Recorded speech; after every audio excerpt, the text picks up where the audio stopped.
Asko, how are you, sir? Very good. How are you? The stormy meeting between the president and the bishops was long overdue.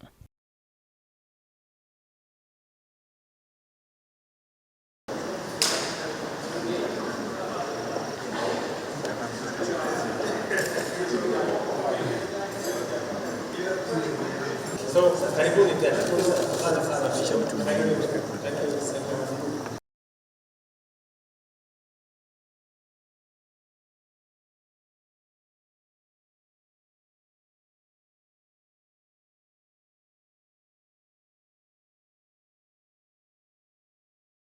the bishops have repeatedly hammered the state over its many lapses as a result of governance failure.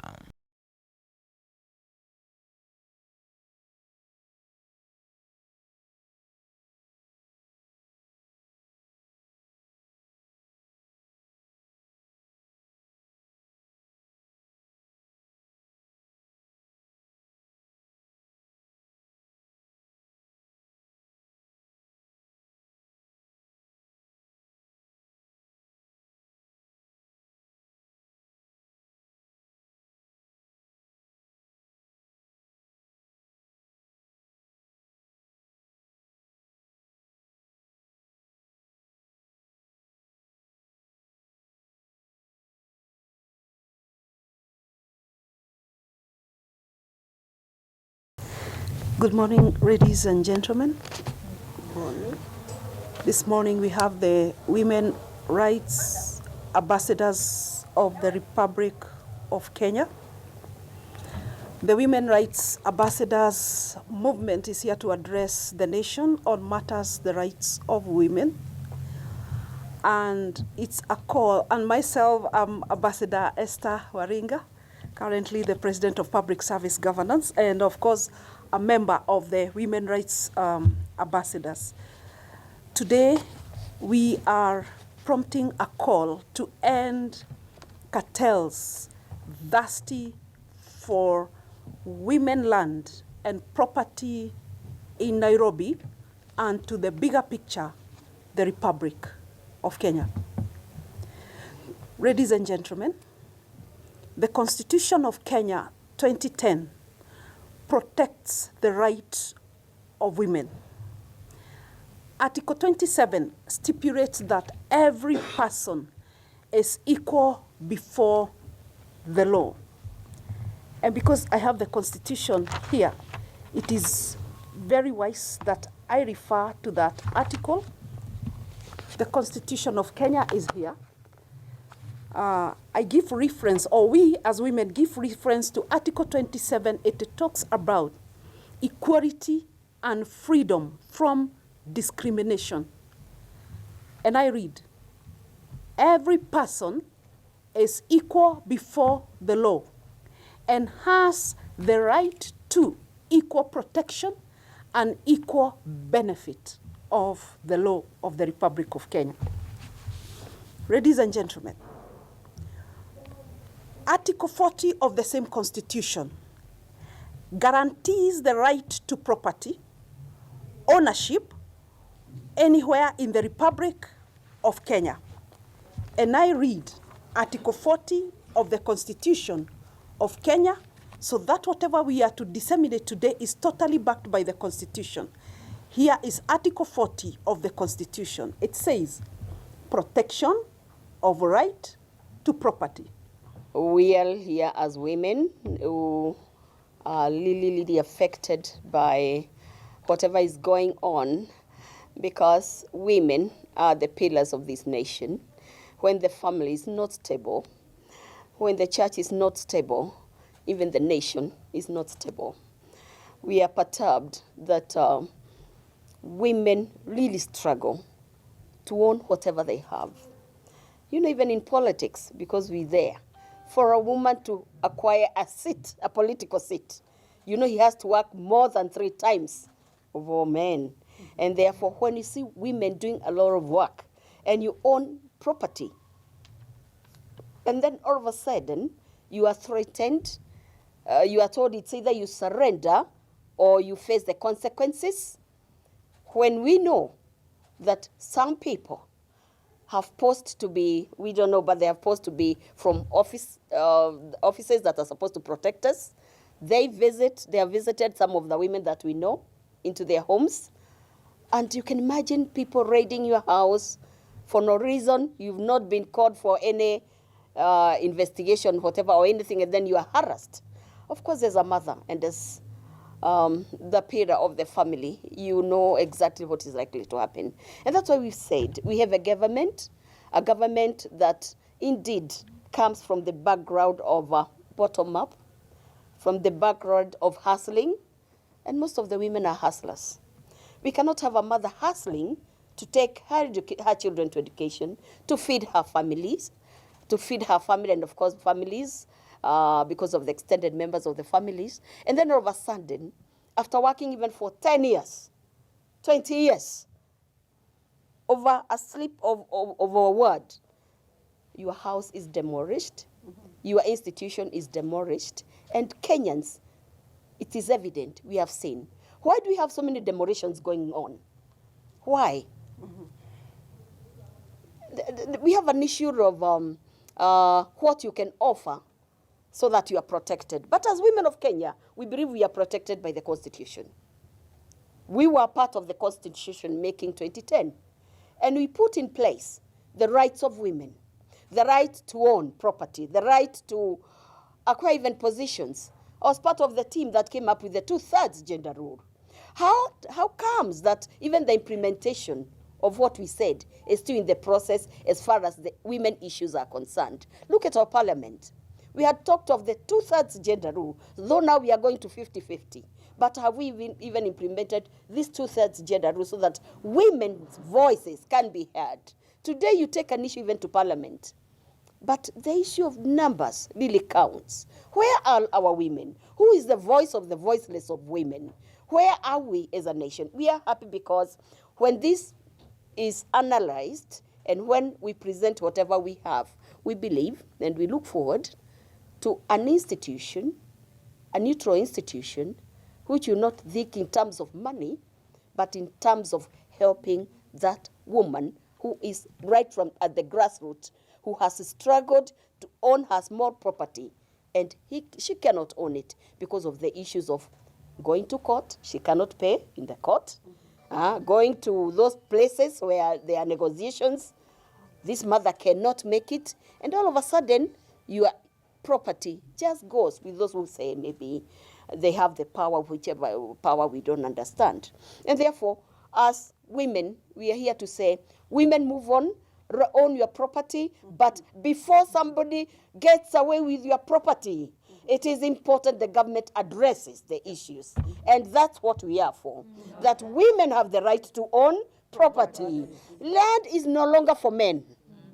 Women must own land. Women work very hard. And therefore, let us be there for them. We request the government, if they can put up maybe an institution of like-minded people, where women will carry the day, where women will feel free to share their concerns. Because sometimes the institutions we have, the law, the whatever, I can tell you the grassroots woman is not able to reach. And we know so many people at the grassroots who have lost their property. We request our president. We know you came in with the word hustler, and so you understand what is to hustle.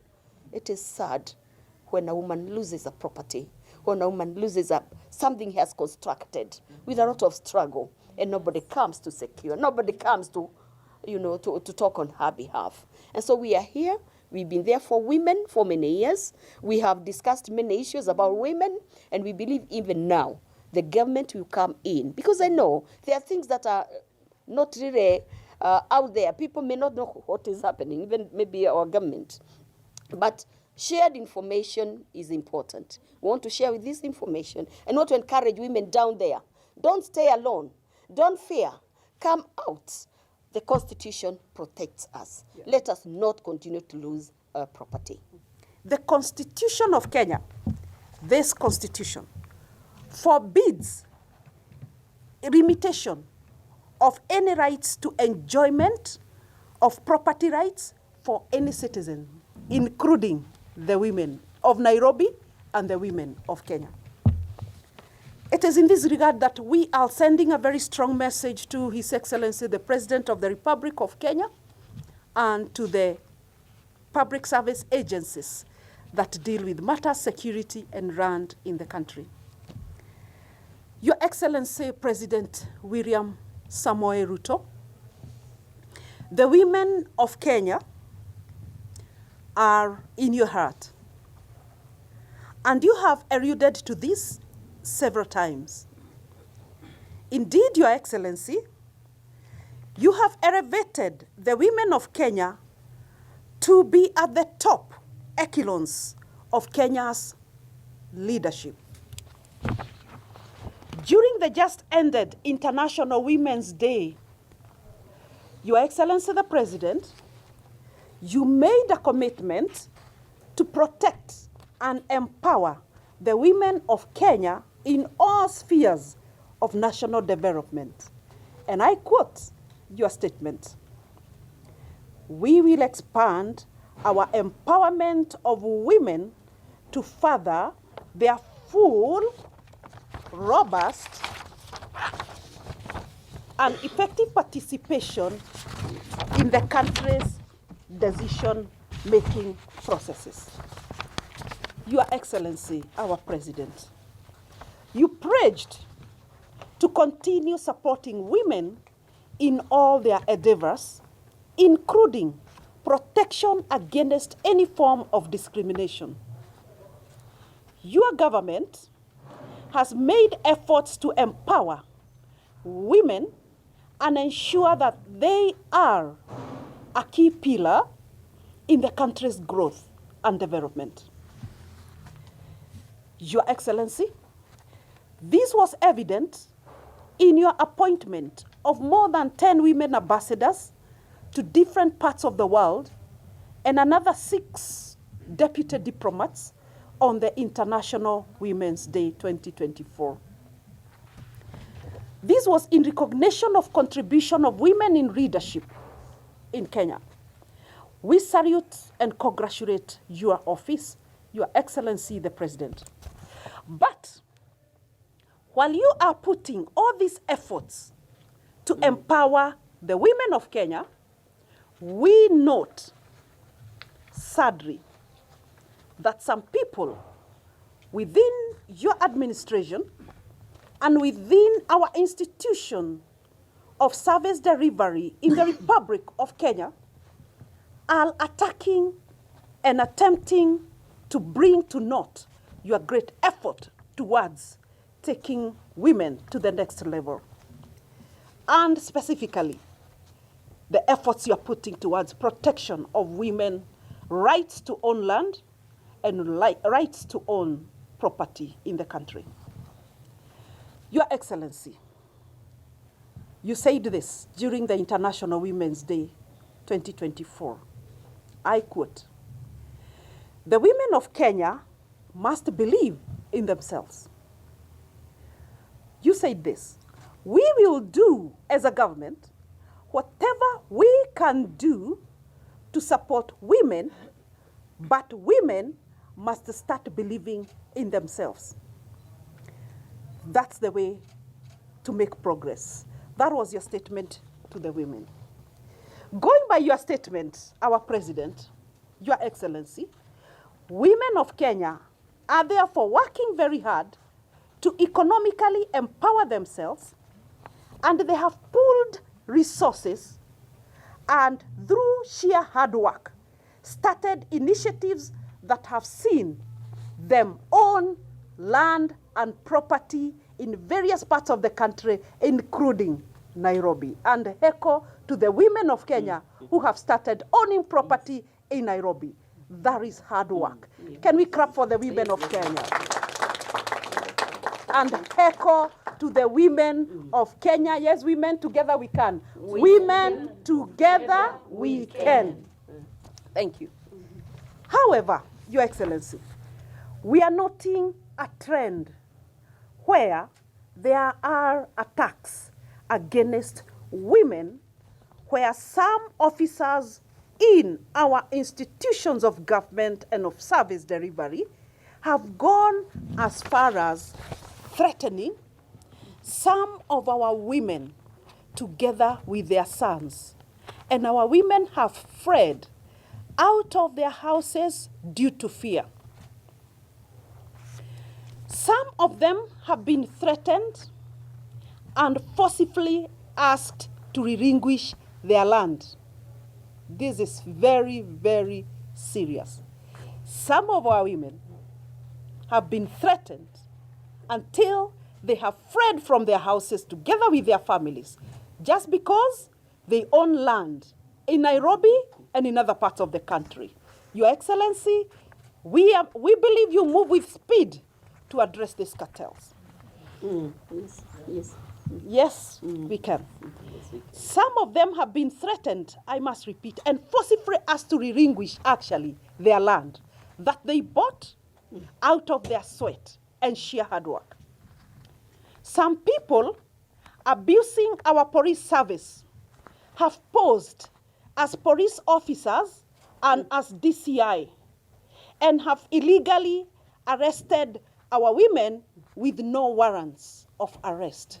It is just too painful considering that a woman is a mother. A woman is a pivot for development in this country. A woman is that hope of any family in the country. We cannot fight the women of Kenya. And Your Excellency, the President, listen to this. This is done in a very choreographed way with some officials from the Ministry of Lands, some officials from our security institutions that should be at the front line to protect our women, but are being adversely mentioned as participants in this menace. And we are here to protect the public service. We are here to protect the good governance roadmap of our country. Your Excellency, the President, these women are further threatened with serious consequences in the event they fail to relinquish their land to these deeply managed and powerful cartels in the Ministry of Land and in our security agencies. This must be investigated and given the due seriousness that it deserves.